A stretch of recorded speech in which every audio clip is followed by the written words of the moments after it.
have in the studio to help answer some of these questions the former Commissioner for Information, Akwa Ibom, Mr. Ita Uwak. Thank you for joining us. Thank you for inviting me. Good morning. Also here is a legal practitioner and Barrister Andem Andem. Thank you for joining us. Thank you for having me. Okay. Mr. Uwak, in the face of the revenues that many believe are enormous accruing to Akwa Ibom State, did Akwa Ibom State need to borrow? We are scandalized. People like my humble self and million others in Akwa Ibom are scandalized that after a revenue in excess of 3 trillion Naira in 8 years, our brothers are coming to tell us that Akwa Ibom is indebted to anybody. The simple answer to that is that we are scandalized. But Mr. Uwak, going back to Nyota's intro, every part of the state has been linked to Uyo by dual carriageway roads. Did you see my reaction? Well, you were laughing, yes. Is that to say that that's not true? It's a blatant lie. I say it's a blatant lie. Oh dear.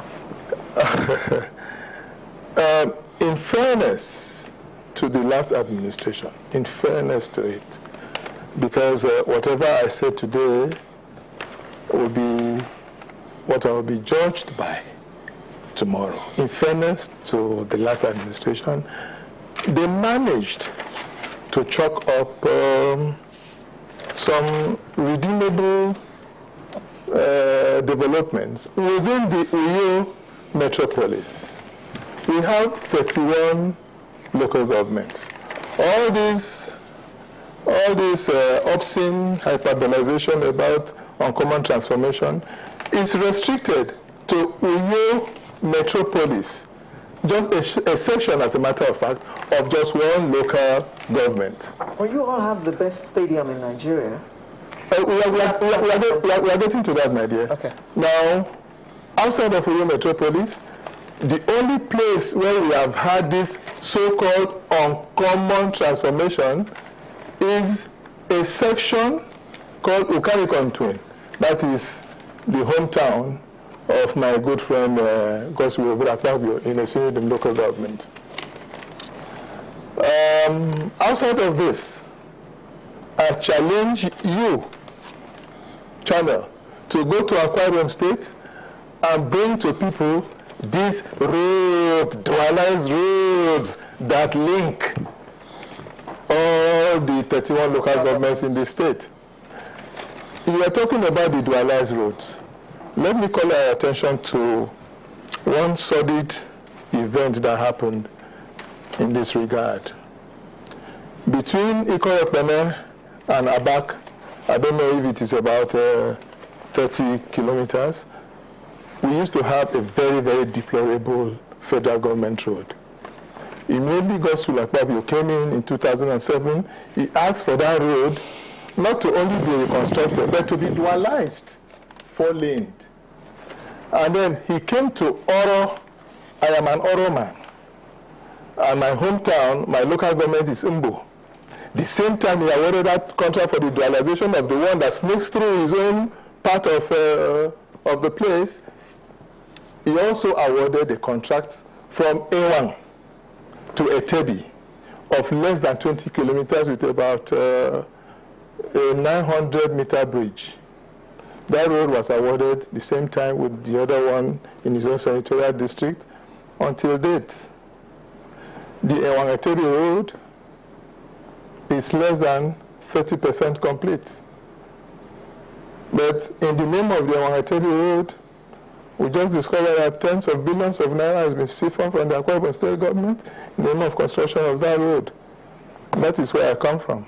And then you come and tell me that you are connecting, and connecting. I have a picture of that because I said anything I say, I want people to see it as it is, those pictures were taken just about 2-3 days ago. I don't know, do you have it? Well, do you have it? No, I'm not sure we do. Okay, because I sent it. I thought it would be on the screen for people to see exactly what I'm talking about. I'm not bullshitting.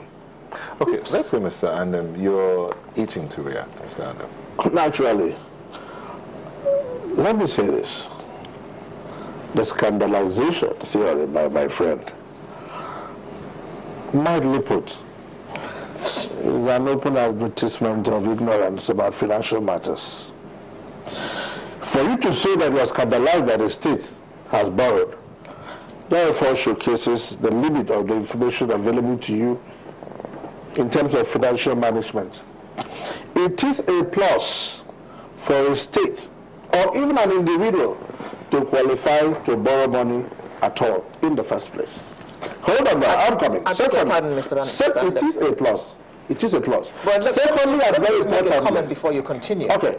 I believe that he said that in relation to the monies that the state received in the period in question. That is exactly the point I'm making. The point that you have received money does not disqualify you from borrowing money for certain specific projects. And I will explain. There is what is called cost of money. If I have cheaper money and I have expensive money, it makes sense for me to do what is called asset liquidity match by taking cheaper money to finance long-term projects, okay, in terms of financial management. How can I have cheaper money when I have money? The fact that you have money does not mean that you take all that money and go and do financing of, for example, road projects that may not automatically or immediately translate into revenue. So what am I doing with the money that I have? What you are doing with the money that you have is resource allocation dependent upon prioritization of your needs after a scientific needs assessment of the state. What are the priorities of every administration? You define vis-a-vis the resources available to you. Okay? I say I want to develop human capacity because I will need them to drive industrialization. That is the focus of the current administration. So they decide to put money in opening up the space in terms of private sector, liberalizing trade, inviting investors, and importantly, training our youth. For we have learned a lesson. When, for example, I will mention the name now, a big multinational oil company came to Akwa Ibom State in the 70s to establish, to drill oil. People forgot that they would need manpower. They went doing other things. Now this same company got fully established. They drew manpower from other parts of Nigeria that had excess capacity, Southwest. And then suddenly after 10 years, 20 years, we started screaming, oh, we don't employ our people. They said we need relevant skills. Now you don't have those skills because you never prepared for the unfolding development that is coming. Having learned that lesson, this administration says, hey, listen, if we are going to industrialize, people will need to work there. So it's high time we started training. So we send people to Israel, we send people out, acquire ICT skills, convert the thousands of graduates that have gotten basic education to possess some skill sets that will be required tomorrow. And I decide to put money in that for it to translate into development of the person, as contradistinguished from giving people money physically and then there's no rest for all. So you need to prioritize. What does this administration intend to achieve? Now, my administration, for example, if I have one, is not going to pander to the whims and caprices of the opposition setting the agenda for me. The opposition must wait, work hard enough to orchestrate a political tsunami that will wipe out the estranged administration so that whenever they come on board, they can now practice what they're preaching. But for today, the asset goes. Many states, what we need to do, we have several states in Nigeria. line up all of them.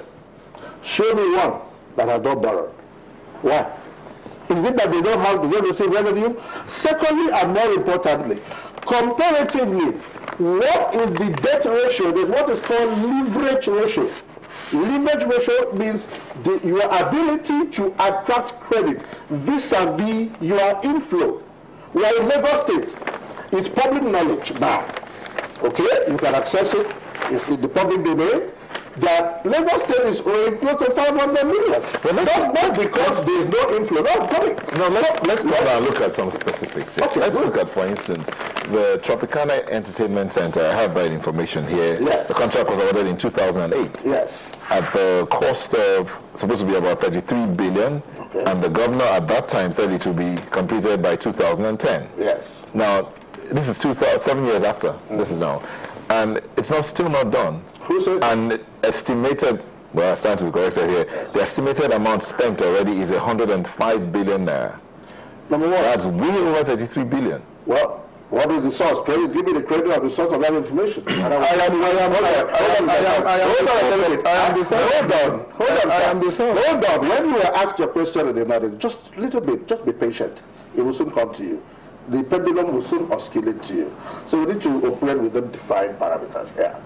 So, if you have information, is that correct? It is incorrect. So what is the correct situation? The correct situation is that this project has been completed in phases, so much so that only last week, ShopRite, a name and brand that you know, just moved into that complex.